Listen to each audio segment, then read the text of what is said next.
So I will use price action to dictate it. But if I feel like it's the font size, whatever, I will be small enough to risk that yesterday's high. But if I see lower low, higher low, then I will reduce my risk to the intraday high. Yeah. Okay, tomorrow we are all shorting this shit. So if you were to sort it by return, what will happen is if you go through all the ones that faded, had the biggest fade, it's very easy when you're looking at a back-to-back, what behavior did it make, and if there's synergies in it. So that way you can prepare for the next day. And the same thing for the long, because if it longs and rips, like when you go to the bottom side of the return, all the way down. So you look at the top two, when they pushed, what time they pushed, how they pushed. Was it a failed breakout? Did it break a low and then it reclaimed? You know, like you if you watch the same category, and if there's a better way to do it, go ahead, do it. But I don't know if date is a very solid way to do it. Yeah, sure. Yeah, I agree. When we were talking about, we want to find value, right, in this review sessions, and if we just go over every ticker and just, what we did now, we were talking about it, but not really finding ways how to trade them. It was just like, it was commentary, which is good. Yeah. Okay, sure. So, we can go through the lowest, biggest faders. Yeah, and see. Okay, between all of them, you mean, right? If we can, whether it's dilution, whether it's technical, whether it's like certain behavior, like a push fit. I will just add to this. I like to see, is there market cap here or something? Because, I think it's nice to see standing shares is not here, right? Or flow. I didn't expect. One point. This market cap you can ignore because it's not actual, not real data. It's not updated data, especially not with micro floats. Yeah, I will not look at this. That's incorrect. Unless market cap is correct, the float value would not be correct. But the reason why market cap is not the perfect accurate, because it uses the end of the day close. It's going to update within 2 days. It's going to open up the opening price. Market cap is accurate. This LGM, okay? Did you trade? But how can market cap be accurate? It would need the updated amount of shares outstanding to calculate the market cap. That gets updated. It's updated by SEC filings. Like we have filings that updates.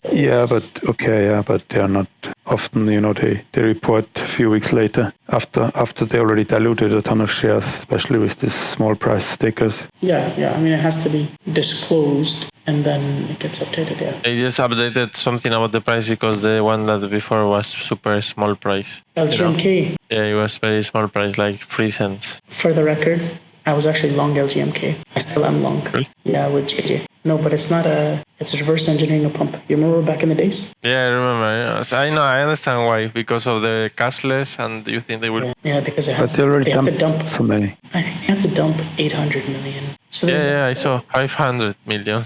They will probably do a reverse split. Yeah. So what happens is I think they dump exchange and then they need a liquidity event multi-day runner. That's when they exchange hands. Yeah. I mean, you can always make money in those. I used to. Right? You remember when we used to together? Yeah. Once I will have the other broker proper, I will go back to longing those. Believe me. Yeah. Okay. NVNI. Yeah, this was my best trade, I think, actually.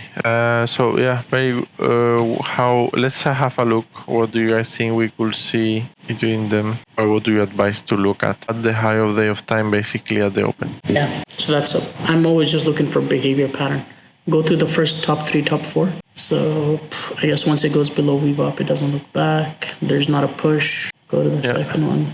Above VWAP, closes. So the pattern I'm looking at pre-market behavior for that one is near the highs. So when it's near the highs, it's fading. And if it's lower, it's fading. The pattern is fading. Short. Yeah.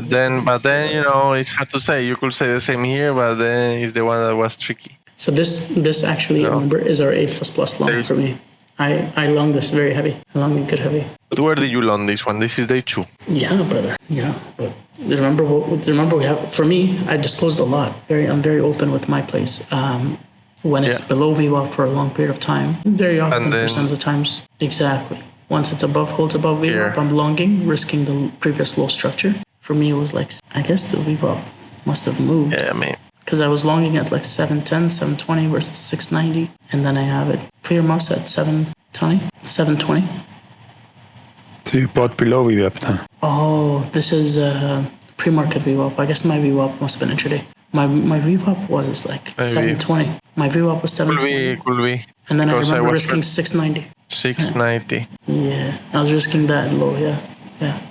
So then my VWAP at that point was at like 710, 720. And then what was your idea? To sell at pre-market break, a high break?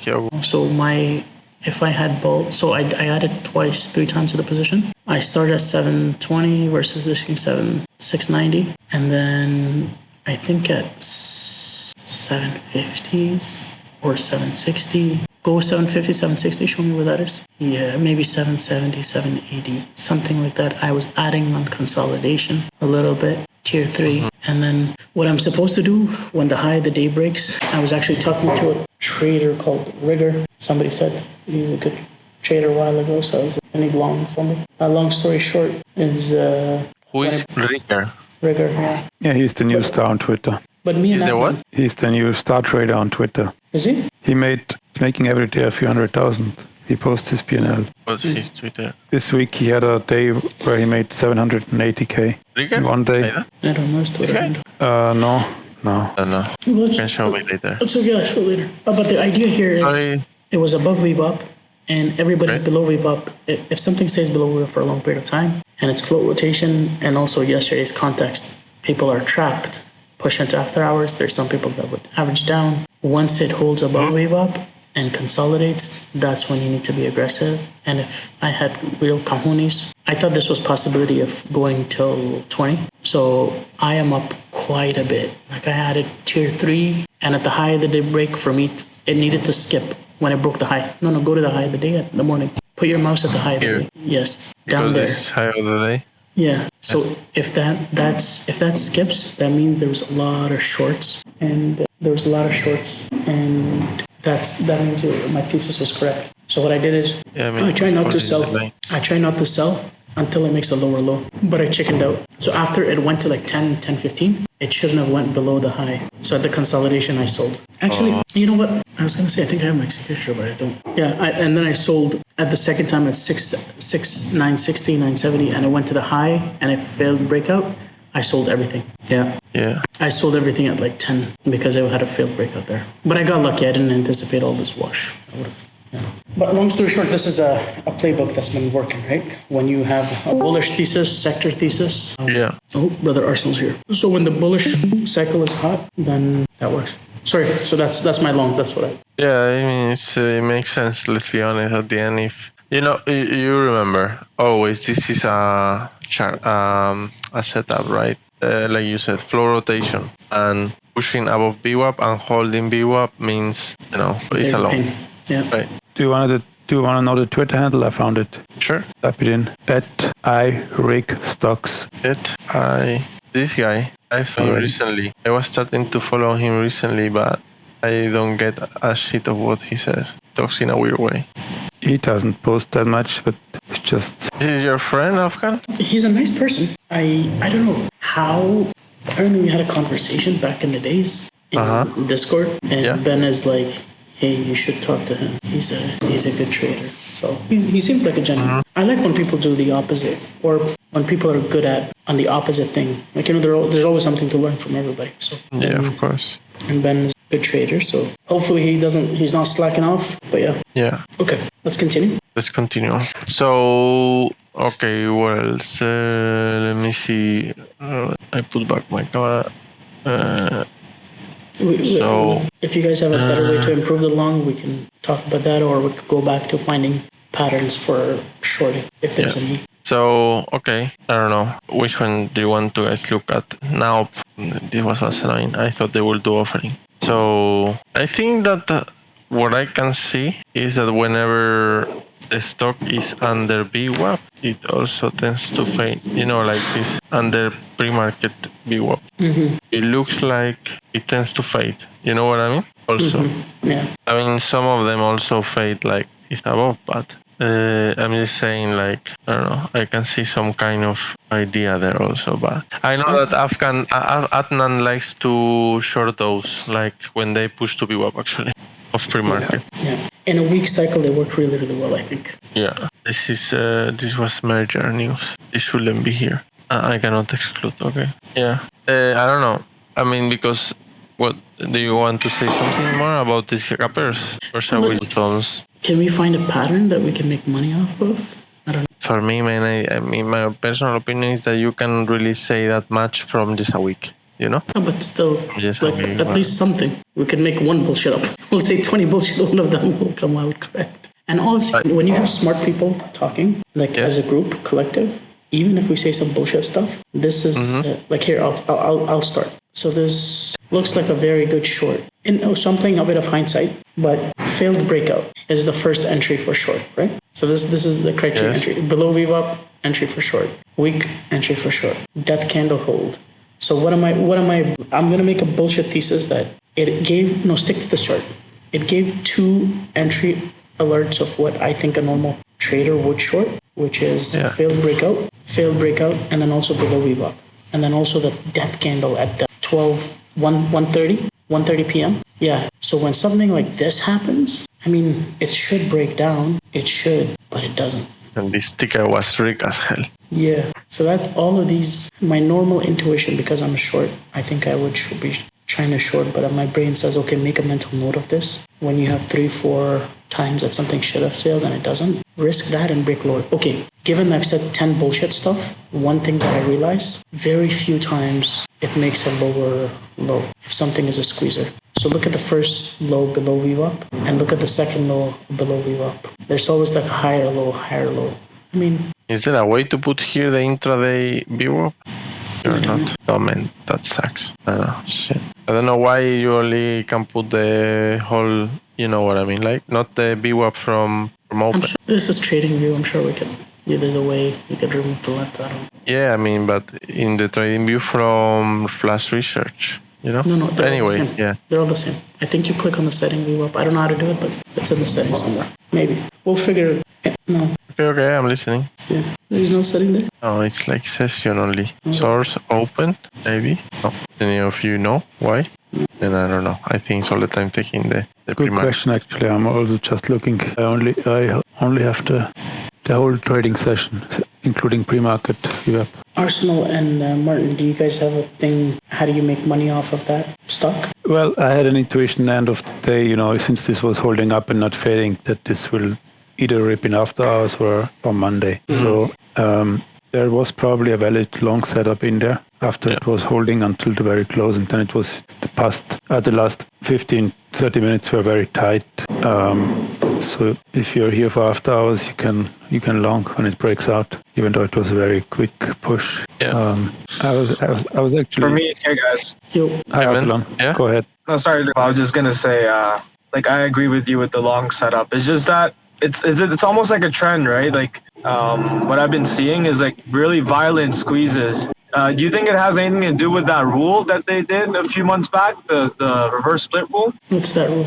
It's like there's a lot more oversight on if a company can reverse split over a certain amount of time. Like it's kind of like making reverse splits more efficient. Like it's making small caps more efficient. I know what you mean. Yeah, like that they are not allowed to do more than one reverse split per year or something like this. Yeah, and then in theory they are supposed to then be delisted. All these stickers that are always doing the cycle of reverse split, financing, I die again, reverse split, financing is like, they are not able to do that, right? I'm not sure if it's like connected to that, to be honest, like hard to say. I think this is a rigged name. Yeah, ELR set. I'm not sure how I would trade it. Looks tough. They will do a reverse split, but first they will create some liquidity and short into this because they have a ton of warrants which will come out soon. That's a lot of warrants, man. And they will probably use this push to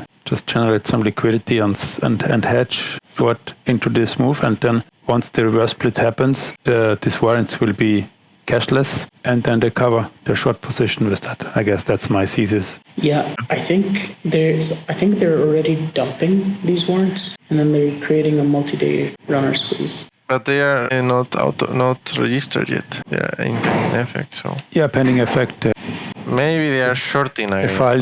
filed S3, I think, this week. Yeah, on the 30th. Yeah. If you don't So it mind, could come out next week probably. The still needs the effect. Let me see. Yeah. Yeah, next week could be there. Yeah. but the thing is, they have to create enough volume. For some of them, they dump ahead and they push it. But Abel, look at my screen. So Yeah. this is the setting that I have. We were just talking about it. I put range and volume 20%, and I'm looking through. So I returned it by. This is how I do it. In here, okay, a lower low is made, and very few times a lower low. Like I put my mouse over these lows, and it freaking just goes. Why is this April, right? April 27th? I guess it's picking up kids. So the long setups that I'm looking at, it's like, okay, failed breakout, holding above VWAP. And if I'm long, hypothetically, always need to risk previous low or a failed breakout. So that's the one thing that I see. And I'm looking here, same thing in here. If this is a lower low, I guess in this point it broke the lows, but usually it's safe to risk a previous low. And if it's above VWAP, give it a little bit more room, maybe risking till here, and then you'll be okay. So just making keep talking bullshit, as weird as that sounds, until like something very blunt comes out. So all of the pattern holding above 11, above VWAP, risking the previous low or the previous high or something. This is really good. Risking at the long 28 cents and risking 5 cents. Frick, making 25 cents, 5 to 1. Okay, this is interesting. I think I would have shorted this in here. PLRZ. Okay, what the heck is this? DNM. This is also, why did it get halted? Yeah. This is also a stock that has like 500 million. So there's about one pattern that's happening. A lot of these sub-penny stocks, they have like 500, 600 million warrants, cashless warrants, and they're pushing. DNM is one of them. LMGX is another one. How do and you need to buy millions of shares of this crap? Like how much like you pay in commission? When you learn this, you use like swaps to don't pay anything or what? I don't look at it like that. Like when I'm playing these things, if it works, my position value is going to go up like 500%, 600%. I'm not scalping these. Yeah, I honestly don't pay attention. But this LGMX, I was up like 400% on my position, and I longed it with JJ. So long story short, the 4-5 top 3, I'm looking at how do I try to make money. It gets tougher, and then I go to the bottom, and then I do the same. Or I just click here, and then I'm like, for the short, as you mentioned, below VWAP, gap is 122, fade, it works. So if it's opening near the high and price of the fade, then I see, then it's fading, pattern. The same pattern here, near the pre-market high. Anything else, and I would love for you guys to do that too. Like what pattern do you see? Just given that we've been trading for, most of us have been trading for like 8 years, 10 years plus, just say things. And if we all agree on it, it's like, oh yeah, that makes sense. And you're right, there's another one that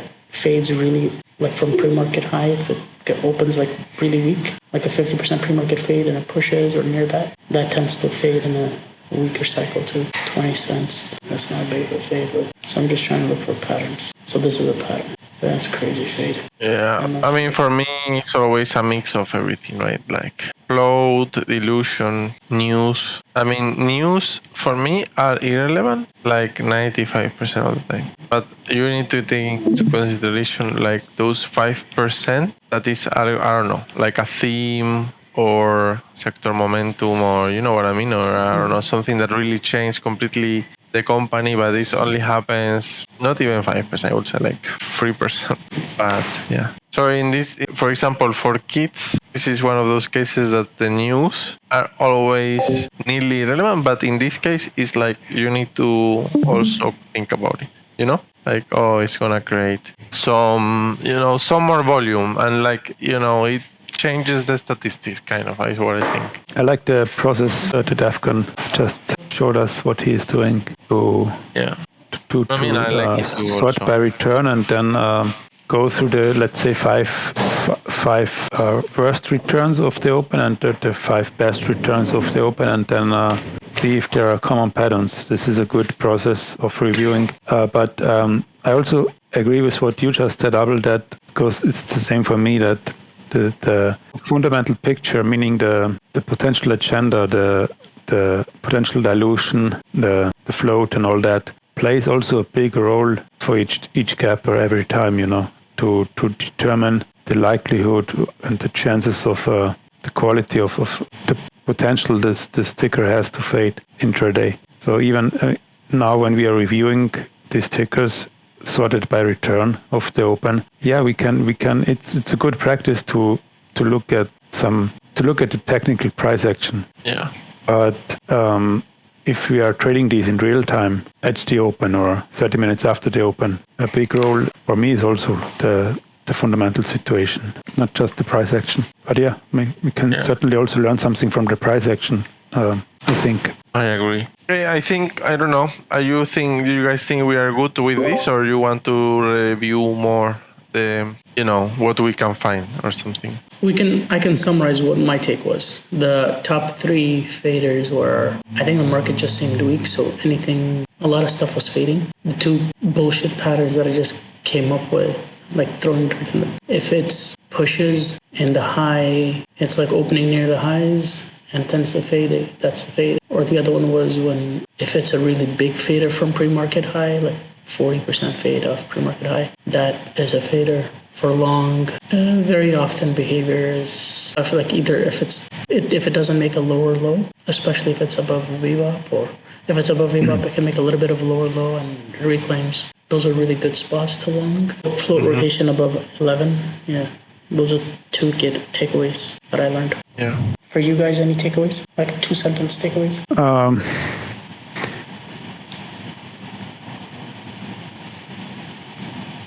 One thing I noticed while you talked earlier and we went through the tickers that had the biggest return, the ones who are holding up all day and then squeezing into close, is they do 1 or 2 traps below VWAP, but they don't make a lower low. And often when they look weak, that's the ideal, usually near VWAP, that's the ideal cover spot or even long spot. And especially if there is a high volume to float ratio in this ticker, meaning a lot of shares traded versus the float, then I because in the past and still I have trouble with these tickers, like what was one, I forgot this week, but anyway, I often fight them and because they look several times a day, they look weak, but usually they get soaked up. And I often try to force the short and hope that this thing will finally break down. But when it traded a lot of volume already versus the float, let's say a 50 to 100 times float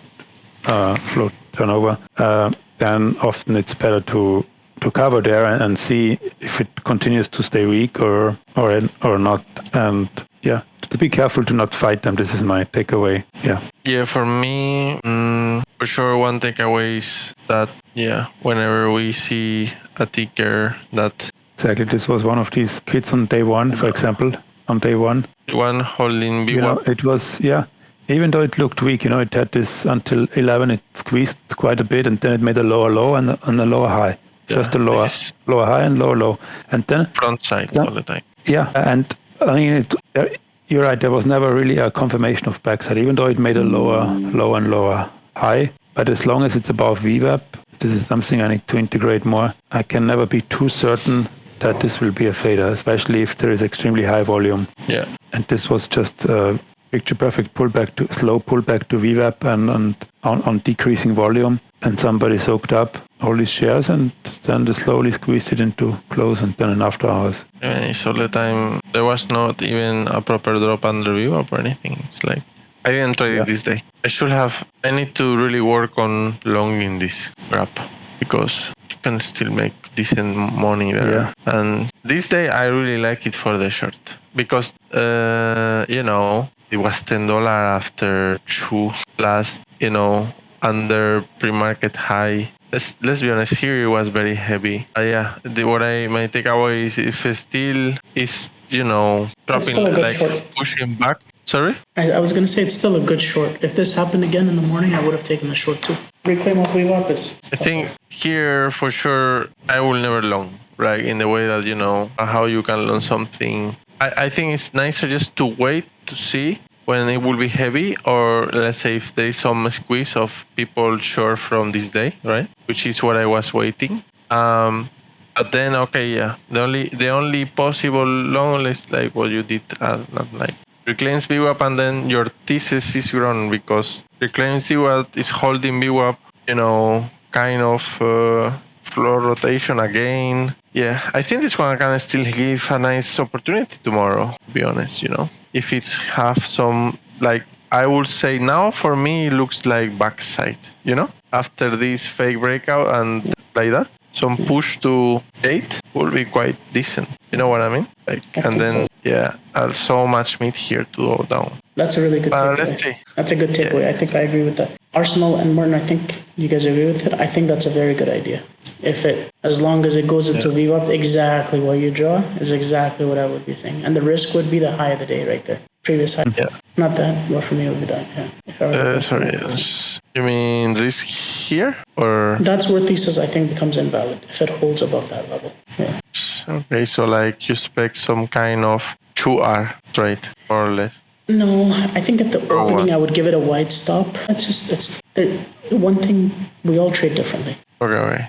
So I will use price action to dictate it, but if I feel like it's the font size, whatever, I will be small enough to risk that yesterday's high. But if I see lower low, higher low, then I will reduce my risk to the intraday high. Yeah. Okay, tomorrow we are all shorting this shit. Yes, and before we all get squeezed. But I think tomorrow I'm going to short it, inshallah. See, this alone is worth the recap in my books. Thank you, Martin. Martin and Abel and Arsenal, but mostly Abel for bringing it up. It's a good play. Yeah, it's a good play. Do we risk our daily max lock? Tomorrow minus 2R on this. It will be here, and then it will squeeze me. Okay. So Martin will hold him accountable. He's going to risk 2R versus the high of the day. And he will take me out. It will max loss is 1R vertical, so no worries, it won't happen. No, your max loss should be 2R. Is it 2R? I don't think so. I think it's 1R. Your daily max loss is 4R, and for most people it's 2R. But maybe yours is different. Maybe, I don't know. Maybe it's still 1R. I don't know. Okay. Well, good setup. Thank you. Anyway, so, what to talk now? Then I think we need to put more gas, okay? I will be more rough now, okay? We need to be, because we are talking a lot about this. Okay, so let's say market sentiment. Let's go one by one, I think, on these points, and then we talk about the trades, okay? So what is market sentiment for you, Martin, right now? By market sentiment, what do you exactly mean? How caps trade off the open? Or how many how do you gaps we have? see the market now? Is weak? Is okay? It's bullish? Is bearish? I don't know. Yeah. Afghan, how would you define what is market sentiment when we are talking about market sentiment? What exactly are we talking about? Market sentiment's okay for it to be vague and not very specific and direct. For me, it's just, are we bullish, bearish, or neutral? Like, where are we? I took that long because I felt we were in a bullish or a neutral sentiment. A lot of things were running. And reclaiming. It's very simple. It's not a very definitive black and white. I can go in one sentence. For me, I would say market sentiment is neutral/bullish for me. Yeah, comes to the price action and the amount of opportunities. Yeah, we had some good action this week. A lot of reclaims as well, but also some nice faders. So I would say mixed to bullish. Yeah, so it could be neutral. Yeah. Okay, neutral. Arsalan, what do you think? You guys hear me? I hear you. Yeah. I don't hear Arsalan. Maybe he's driving or something. I don't know. Yeah. I think he went on mute, but his mic's not working probably. He went mute and unmute. You guys see my screen? Because I got confused. I thought for a moment that I was not sharing before and I fucked up something. Yeah. I see it now. Yeah, I see your screen. Okay. So, my opinion is that... Hey guys, can you hear me? We hear you. Yeah. Okay. Yeah. I was just gonna say it's bearish in my opinion, just based on how well the faders are going. It's just I like to wait till things are 100% for gappers or anything really. I like to wait longer personally. I don't know if you guys agree, or I wanted to hear your input. What do you mean wait longer for what? Just for stocks to kind of get extended a bit more, like gappers, for example, like FRTG.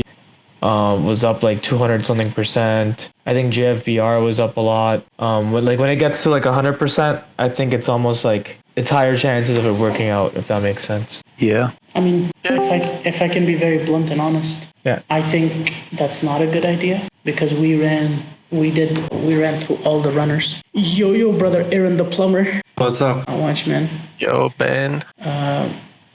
Arsenal, I think we saw when we did a recap quickly, a lot of things were fading off the open. So if you're waiting for 100% push, if the market is weaker, you'll miss a lot of the names. Like we went over the top 10, 5 trades. They all of them faded off the open. You can see the high of the day 935. So yeah, but in a weaker market cycle, things if they push, they tend to fade a lot more. So yeah. Okay, all right, I'll keep that in mind for the gappers coming up. But if things are bearish, like you said, I think you should be a little more. Don't wait for it to be 100%. Like use price action as number one. Okay, brother Abel said he's gonna beat us up if we talk, so I'll just shut up. Nice. Okay. My take is similar. I think that actually like we had bearish, but maybe it changed a little bit on Friday because it was much trappier on Friday compared to the other days. I think, but it was mainly these two tickers, kids and PLR set. But maybe it's gonna change now after this Friday. Who knows? We will see. But yeah, maybe more like bearish probably. But I'm just saying that be careful. Who knows? I think more bullish, but it's good to have disagreements. Yeah. What about you, Ben? What's the question? Market sentiment. Oh, it's strong. I say like 8 out of 10. 8 out of 10. Yeah. I mean, look at the reclaim from kids on Friday, day 2. Yeah. Then we also had PLRZ. This one had a good reclaim and also an after hours run. Yeah. But then we also have some nice faders like FRGT. So it's not like 10 out of 10. There's still faders, but I say 8 out of 10. Yeah. Sounds good. I agree. Okay, good. So, sorry, let me see. What would you say, guys, was the biggest opportunity this week? NVNI pops up. This was on Tuesday, I think. You mean, yeah, I think Thursday. On day 2? Thursday. Oh. Tuesday, yeah. I agree. Yeah, it was very, very, very good fate. I think that it was tough to know at pre-market, but once it did the fake breakout and it was heavy under VWAP, it was like, I mean, you cannot see here, but it was VWAP here of the open, right? Mm-hmm. And yeah, and it was a good spot also to add more here. Yeah, and it looked very strong in after hours and pre-market, and often scary strong, so that short sellers, they think, oh, I better wait, maybe this pushes to 1, Yeah. But often I think this is a typical example for that. They fabricate this move because they have a lot of shares to unload, and NVNI, I think that's pretty decent float.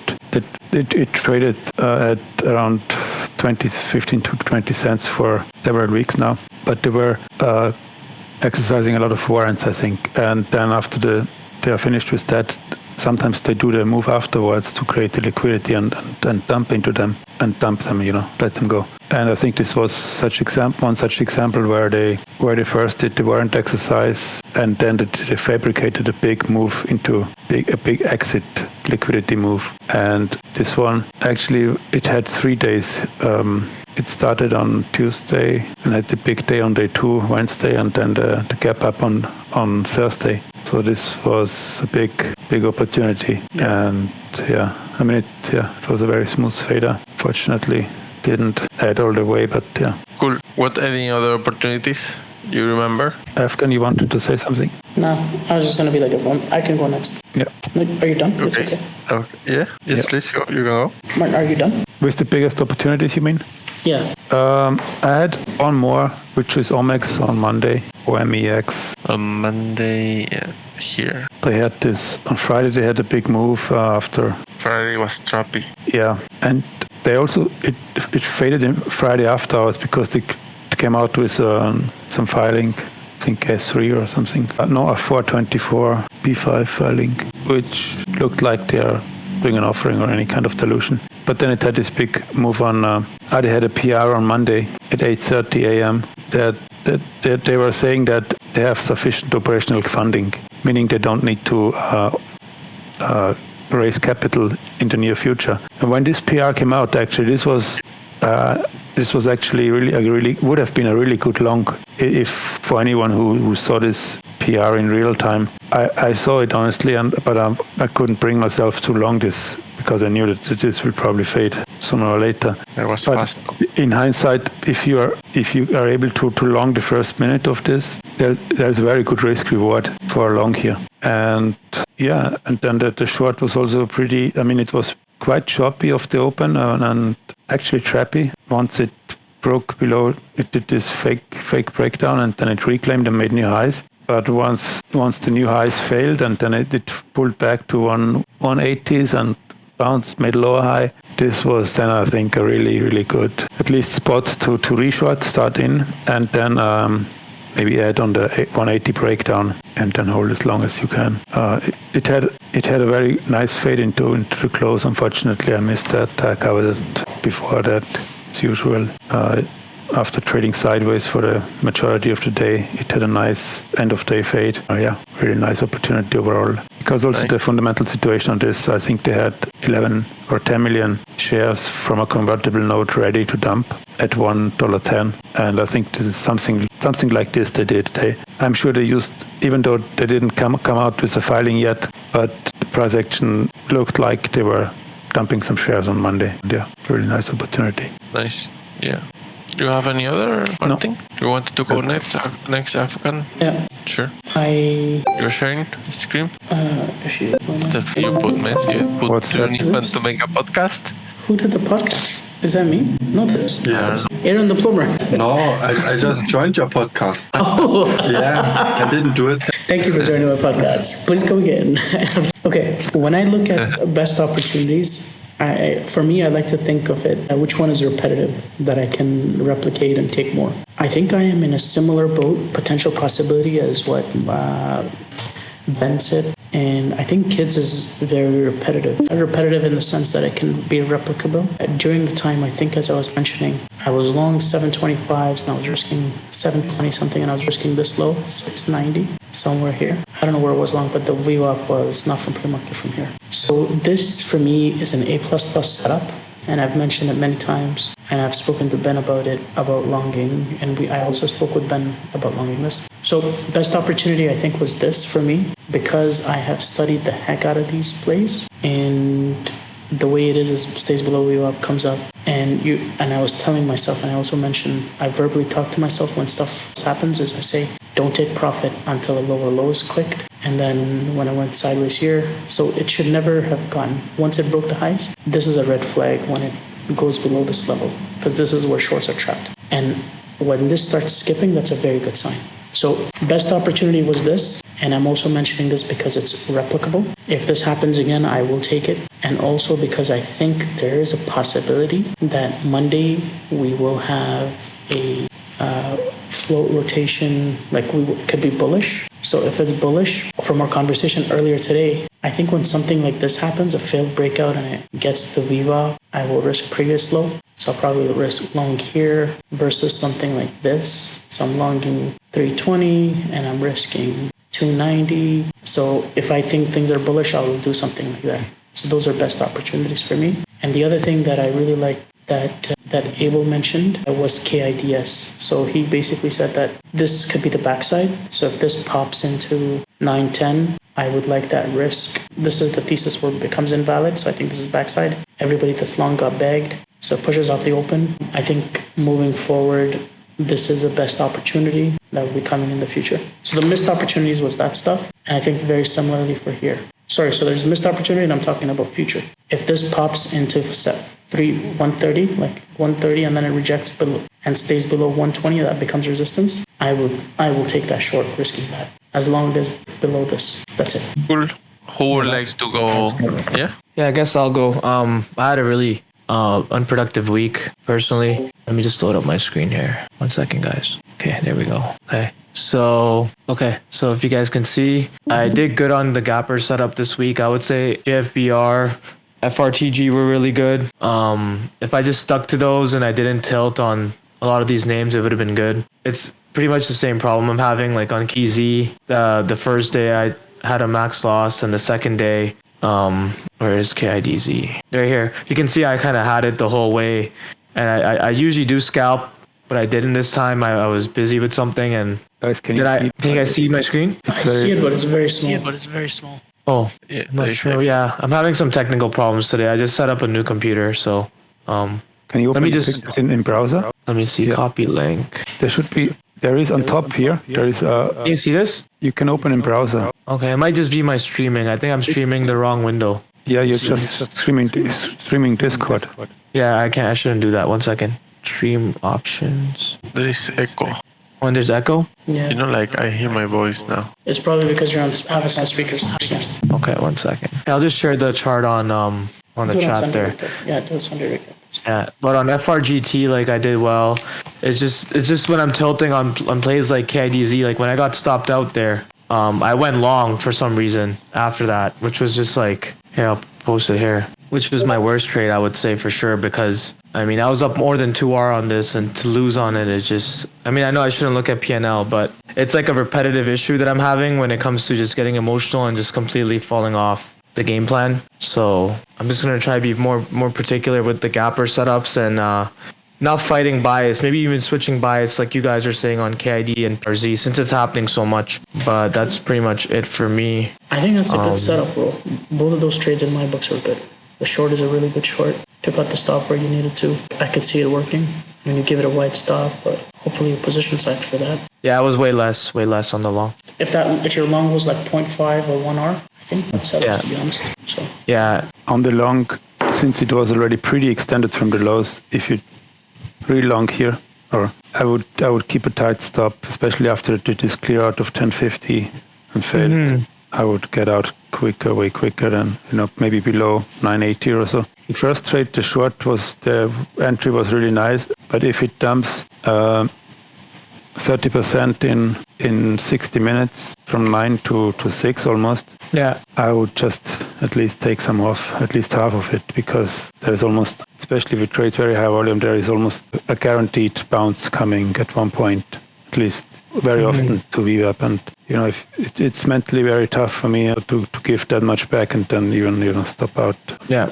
In It was. So by taking some profits of at least half the position, you can just smoothen your P&L curve a bit. You have less up and downs, less roller coaster, right? Okay, I'll take that into account. It's always sometimes it's always for every ticker. I'm also struggling with that to balance the right dose between scalping it and holding it as long as ideally until close. If it's an older fader, this is always difficult decision. But I think one way I do this is just by taking off half or so, or 1/3 and another third later if it fades more, to take partial profits. And also, I also have partial stop outs on the way back up. Yeah, that's all. Okay, partial stop out. That's interesting. Yeah, on this, for example, if it reclaims VWAP, I would stop some and then maybe the rest above the opening high or so. For example, I don't stop everything at once. I have different stop out levels usually. Okay, all right, I'll keep that into account. It should have been a good week this week for me if it wasn't for these reclaims. But to be honest, just Yeah, they were tough. I would hold or take a break even stop. But we have a different. It's okay to have multiple different styles of trading. Yeah. no, I like to hear this input though, because I think sometimes when I get emotional, like that's like my biggest problem. I just drop. I don't think rationally anymore. Like I'm not making the same decisions I would if I was clear-headed. So I need to hear what you guys would do. It helps. I would have done what you have, to be honest. I would have taken a break even stop rather than taking some profits. Yeah, if you go for the older faders, then this was a correct trade. Nothing wrong with it. 100%. Your win rate is lower, of course, but if you can live with that, totally fine, totally good trade. Nothing wrong. Yeah, that's pretty much it for me. Brother Abel turned his. I agree with them, about it looks like a proper trade to me also, Do you want to talk about opportunities, Ben? Yeah. The chart you showed earlier on NVNI, it also had a breakout in pre-market. I think that's an interesting opportunity to long. It started, the flag started in after hours and it continued to build in pre-market until the breakout. Yeah. You mean the one at 75 cents? 55. Do one of you want to screen share? It broke out at 55 at 720. Ben, can you screen share? Or you don't want to? Yeah, 1 second. 1 second. Which one? Just wondering which one you mean. Like, you said NVNI, right? Yeah. Now? Yeah. Yeah. Okay.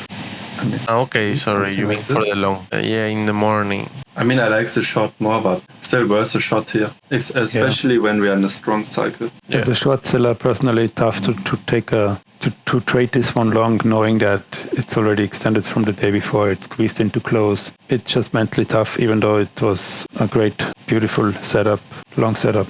Yeah. I actually was long this name at 35 cents. The reason for that is it had a cost basis a bit lower, Ben. I had the VWAP where yesterday's VWAP 32, 30. I think my average was 32, 33, so maybe. The reason for that is because it had a lot of cashless warrants, and I think their cost basis was 65 cents. So it's trapping, it's holding above VWAP. As I mentioned earlier, like starting Monday, I'll do the same thing. I'll see if a failed breakout happens and it's consolidating at VWAP. I'm going to risk either previous low or like a little further out, especially if I'm going for a swing. And fundamentally, I figured they needed to go to 65 cents or higher. I missed my sells at 60, 75 cents there. I got busy, but yeah, that's another thing that I can add, I suppose. Nice. I mean, intraday setup-wise had also a nice flag. Yeah. And I don't know, Ben, if you were there earlier on, we were going over what are the best longs, what are the best shorts, what behavior it is. But one thing that we noticed, or as a group, or I mentioned, is I'm going to be looking for some confirmation that the shorts would short this. Like that failed breakout, I think there will be some shorts that would get involved, where it clears at the high and it goes below. Yeah. And just the more variables there are. In one of the other stocks, it went below VWAP for a bit, for like 30 minutes or 40 minutes, and then it reclaimed. Just the more, and the other one, it had like a death drop candle, like a sudden big drop, and then it's still consolidated. So I'm making mental notes of that stuff. But yeah, if you see a setup like this, tag me tomorrow, please. Okay. Or below VWAP holding and then going above. Kids. Okay, I'm done. Cool. Okay. Wait, Ben, do you have anything else? Any other best? I think best setup? Any other big opportunity? I mean, the biggest I would say the same as Martin's NVNI short on day 2, because it had the good stuff in above the pre-market high. It opened very close to pre-market high. Already had a run in after hours in pre-market, and you were able to get in with a tight risk reward when you got the pre-market high failed breakout. So that would be my favorite opportunity. Yeah, I agree. I mean, for me, you don't leave me many more. I mean, like, I agree. I think also NVNI was pretty good opportunity. I wouldn't say missed in the way that I only started at 62 cents, so I missed the first drop. But okay. I mean, for me, only the biggest opportunity, maybe I would say it was also set CAR, because I started too fast. And you see my screen, right? Yeah. And I mean, these things went from $4 to 17, 18. So I think that here it was very nice trade of Lucas. I think he made it perfect, the way I would have done it, to be honest. Like, I'm trying to find, but because it's not shown here, the VWAP, the thing is, VWAP was something like, the one of, intraday, something like that. So in this area, I think, of course, you can all still, after a second, because this is, pushing fake breakout, and then another fake breakout, you could say, right? So maybe here you could start already, but of course you never know, it's gonna do again the same, right? But here I think for sure, like, the locates were very, very expensive, and there was this reg shop. So, the probabilities of this dropping nicely were quite high, I must say. It's true that at the end it was even trappy, doing this kind of, look like to ascend, push, and then like die, right? Here, but yeah, I think it was a nice opportunity that, myself, because I was basically starting some short here, and then took me out, and I didn't want to locate more because of this limit that we have now. I completely missed this trade, so yeah, that's the one I will add. Okay, next we can pass to the next point. Best trade, worst trade. Who would like to go first? I can just verbally say it. I don't usually trade as much. That long was my best trade. My worst trade was IO and Q. I think that was a newbie mistake that I was making. I think it's because I was swing long. I don't usually add to a loser, but this was the first time. In the past 2 years, thankfully, thank God, maybe this, in 2 or 3 years, is the second time I've added to a loser. I mean, it worked out, but still, it's really disturbing. IONOQ, if it clears out the highs, breaks lows. So that was my best trade, was the long setup. The worst trade was IONQ. It was, that's all. I could screen share, but I don't know if that would be, I would take time, so I'll just leave it at that. Yeah, I can just kind of do a quick review on my week. if nobody else wants to go, my worst trade was just tilting on like kids and IVR. Pretty much kids day 1, day 2. And my best trade was like FRGT and JFBR, like the day 1 gappers that didn't really give much of a fight. And I'm just going to try and stick to those and limit my attempts in the next week and try and not get emotional. That's pretty much it for me. Cool. Who would like to go next? I Marty? can share something. Okay, sure. No problem. I had a decent trade on OMEX on Monday. You can see the chart. I had a 192 average. I don't remember anymore. Was it? Oh yeah, I had on the first 2 red triangles, I had a 192 average, I think, and then covered some into this drop, reshorted, stopped out the reshort, re-added, and so on. And yeah, I risked about half an hour on this initial entry, took some off, which gave me some room to re-add, and yeah, I had a good add here after the highs got rejected. And then yeah, I just probably covered everything a little bit too early, but in hindsight, I was recycling half the position here. I'm not sure half, maybe less than half, a third probably. I was flat on this one, slightly above the previous close before it went sideways, and it did a bounce, which I was hoping for. And yeah, it didn't put on much on this one, but I made about 10 cents on this and covered it too soon. Should have, if I would have held it until close, it would have made 0.2 or more on this. Process-wise, why was this your best trade?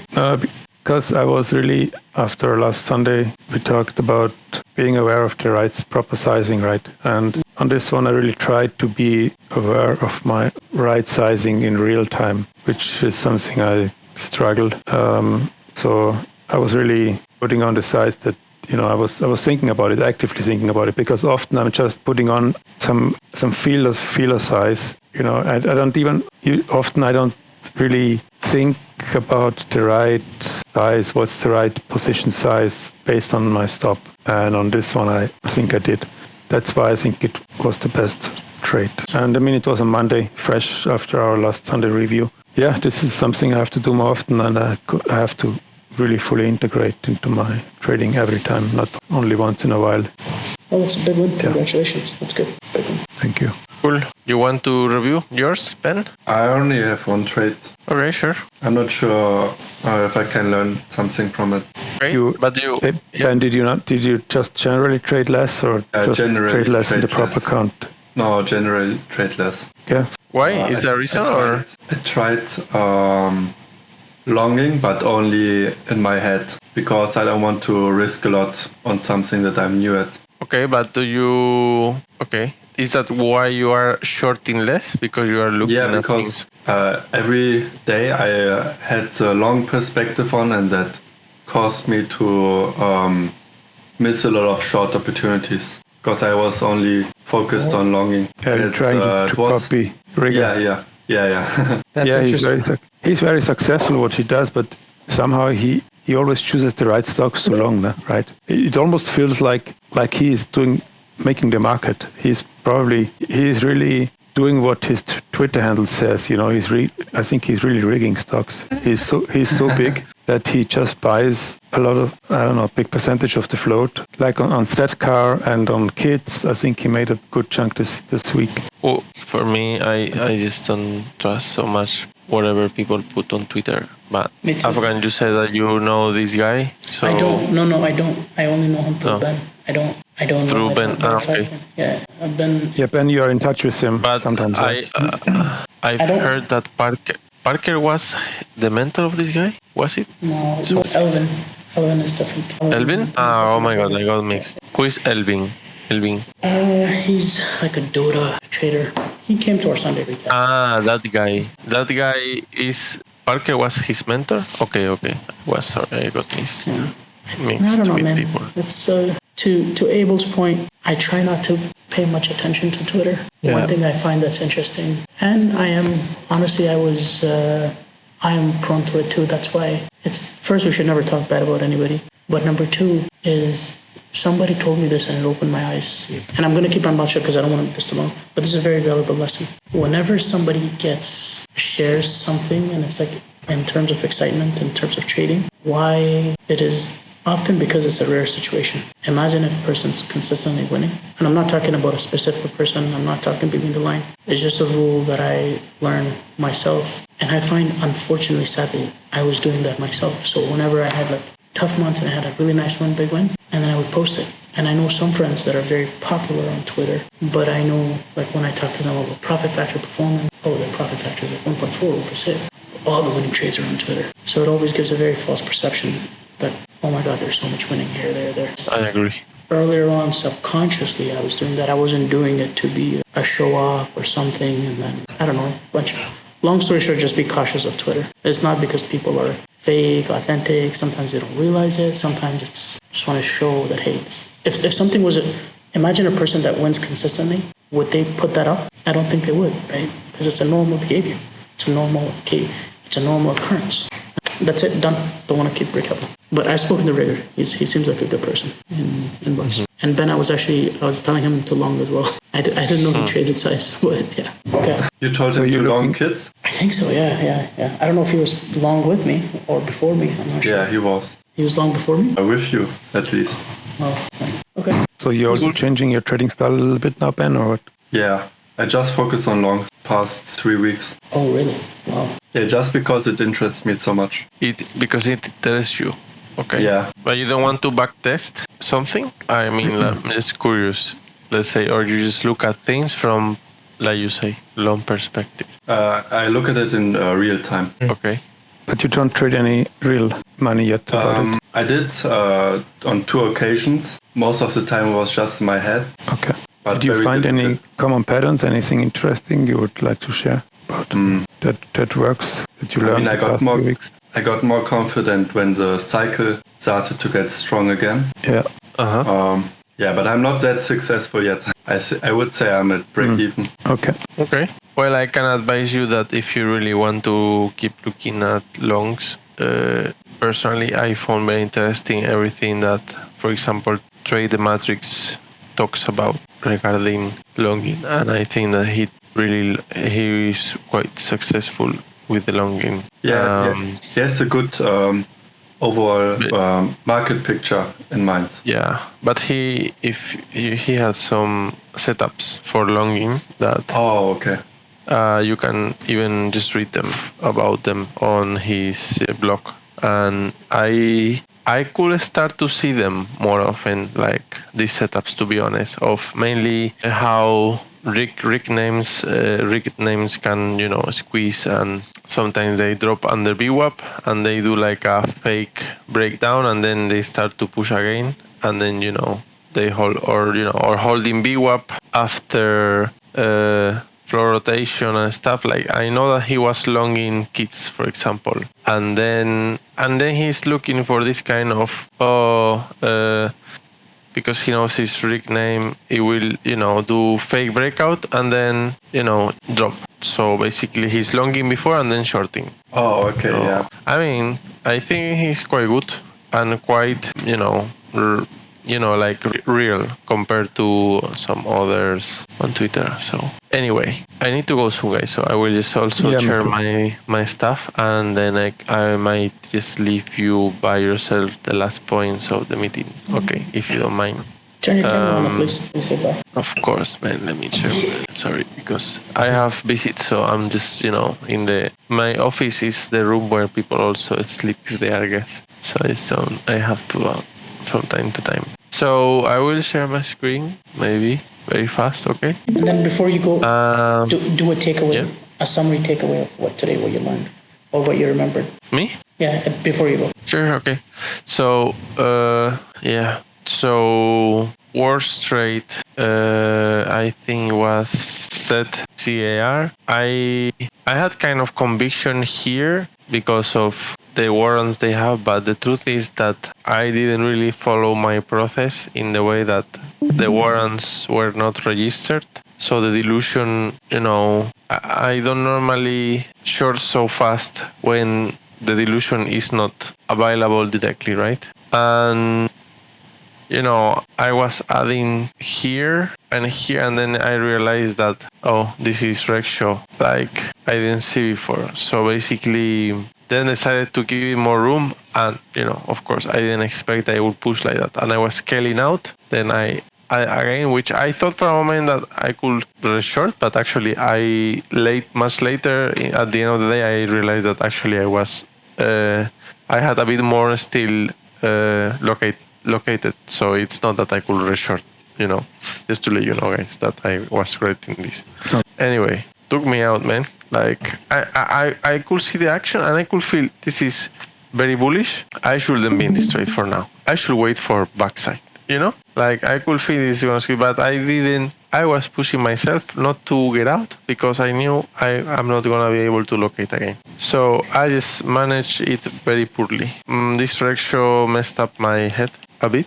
So it was like nearly 3 times bigger the loss than I thought. And the worst part is that, I think it was still a pretty acceptable opportunity. Here you see the proper VWAP, right, of intraday. So I think that here was a good entry, like what I was speaking before. And even, maybe here, but it's harder, like, risking high of day. But I think here is still hard to know if they keep pushing. But this is the only time that you could say this is starting to be weak. Yeah, this was my worst trade. My best trade, I think, was actually the same day with NVNI. We already spoke about this one, so it was a pretty good trade. But yeah, my overall take today will be that whenever there is a stock like Kits, where I gave it a try and I got stop out at the end break even. If you guys made it so far, that means you liked it. Click subscribe. Let us know what we could do better. Take care. Thank you.